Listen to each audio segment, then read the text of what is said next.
Now this is going against all the popular teaching. People have been telling you, first you must love yourself before you love anybody. Whatever your emotional process is just local gossip. Enjoy it if it's nice, but don't believe it. You're a little in love with yourself. You are heading towards schizophrenic condition. Sadhguru, I have tasted many times something of the beyond, but still I get stuck in many small petty issues. How do I overcome this and always maintain equilibrium?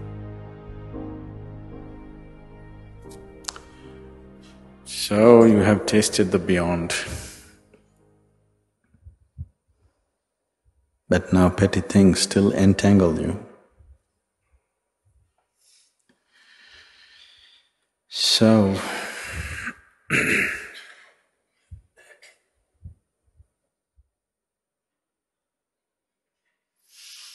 if you have tasted it for a moment, just for one moment, there is something beyond what you think and feel. If that has become a real thing for you, even for a moment, then you must invest your life towards that. Yes, I'm trying to, but petty things carry me away. So, you're little falling in love with yourself. That is why, even though the taste of the beyond is somewhere on your tongue, you still can get entangled, because you're little becoming inflated personality. You're little in love with yourself. Is that wrong? Nothing wrong. It's just called madness. Because love is an effort, love is a longing to include something as a part of yourself. Love is a process. Love is a possibility where you could become larger than who you are. You could become more than what you are by inclusion. Now, if you wallow in your own self-love, now this is going against all the popular teaching. People have been telling you, first you must love yourself before you love anybody. If you cannot love yourself, how can you love anybody?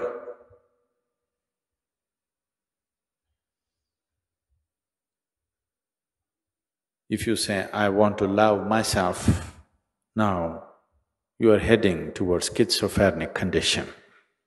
Now you're creating two in one. If you want to ensure that you never go insane, the first and foremost step that you need to take is, you take away all divisions and you see this is an individual. An individual means he cannot be further divided, he's indivisible. You cannot divide him anymore. This is one entity, you can't make it into two.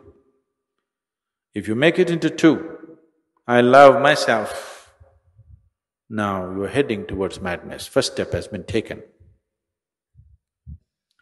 If life situations cooperate, you will get there quick.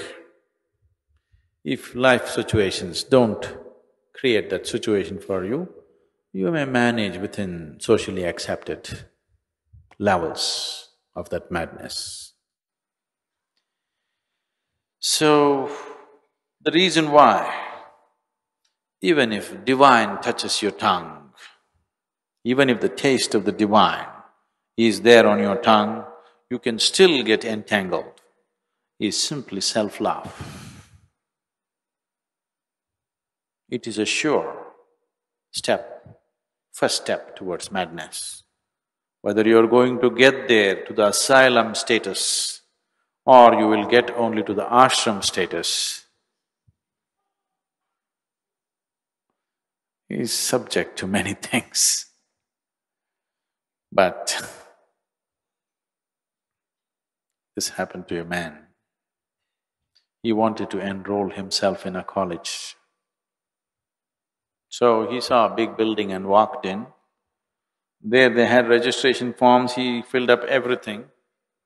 He signed, and when he went to the official to give it, to be enrolled in the college, the official said, "But this is not a college, this is an asylum." Then the man said, "But no, I wanted to join a college." But the official said, "No, this is an asylum." Then the man thought, "But I have already filled my registration form. So what difference, I will join up."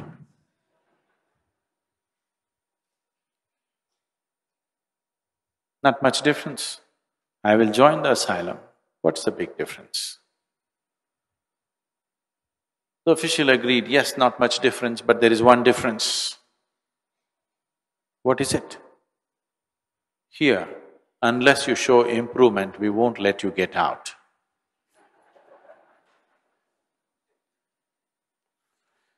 So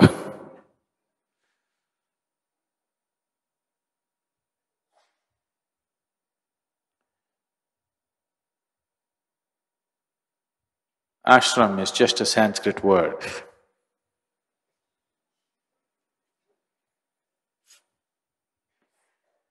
An English word would be too insulting. So ashram. Because with the taste of the divine on your tongue, you're trying, or you have the necessary foolishness in you to fall in love with something so limited which you call as myself. That is a sure sign of madness. That is definitely a sure sign of madness. If you had never tasted it, then this is all you know, that's okay, because you don't know anything better.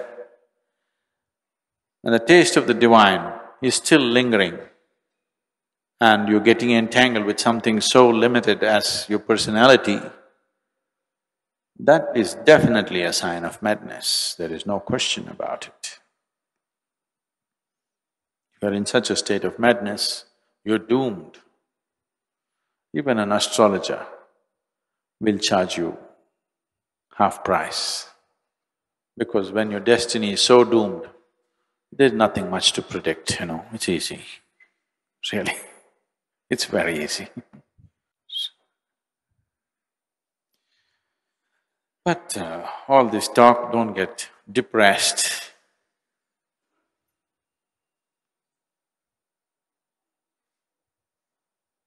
Should I be an optimist or a pessimist on the spiritual path?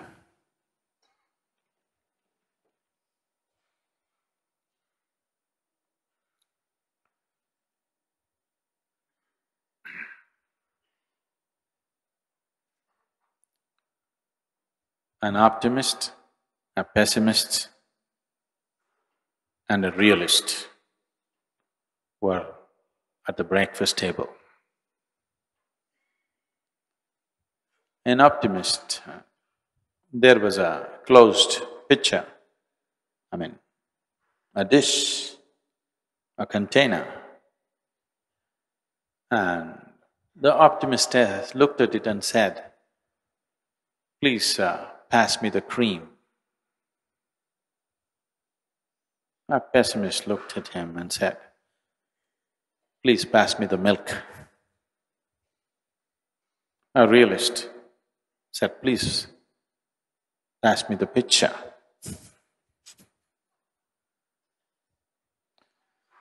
So, if you're an optimist, you will be misled.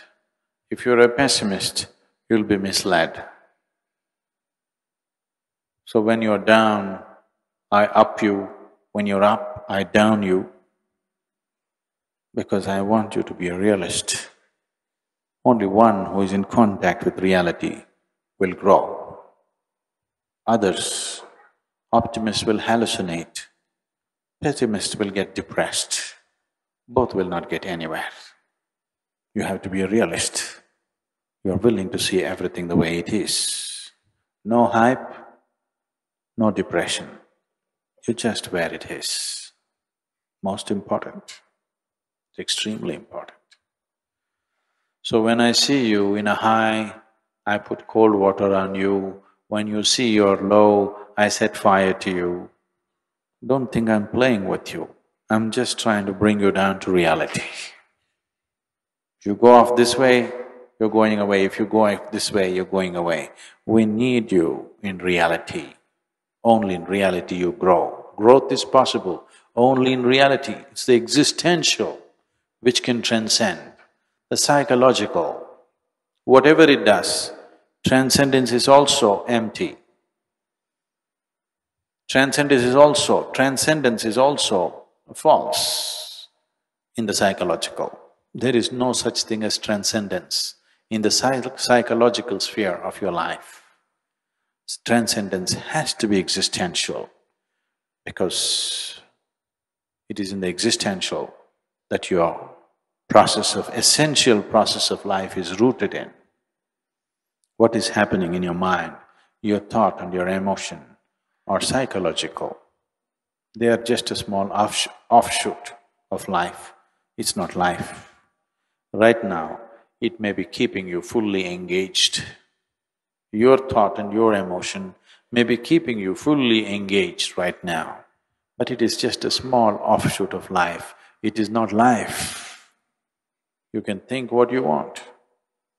Even if you're fast asleep, you're still life. In fact, you're more life when there is no psychological activity. If you have known a few moments of what you call as beyond, those were few moments where you were free from the psychological. Those few moments of freedom from the psychological, you are more present than ever. Years of living, a few moments where you're free from the psychological process were the most significant moments of presence in your life. So, that little taste that you have known, you must invest your life in that direction, not what your thoughts say, not what your emotions say. Your emotions and thoughts can say whatever they want. They will say one thing today, tomorrow morning they'll change their opinion. They're just like the local gossip. It keeps shifting. It keeps shifting what people are talking about today and what they're talking about tomorrow.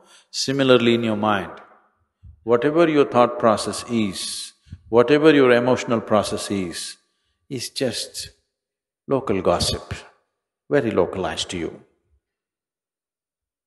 Enjoy it if it's nice, but don't believe it. If you like the gossip, you enjoy it. Gossip is for entertainment. You don't start your spiritual process on gossip. You don't start anything that really matters on gossip. If the taste of the divine has come to you, then you will see entertainment doesn't mean anything. Suddenly entertainment doesn't mean anything at all to you, because all entertainment looks too stale and ridiculous for one who has tasted the real thing.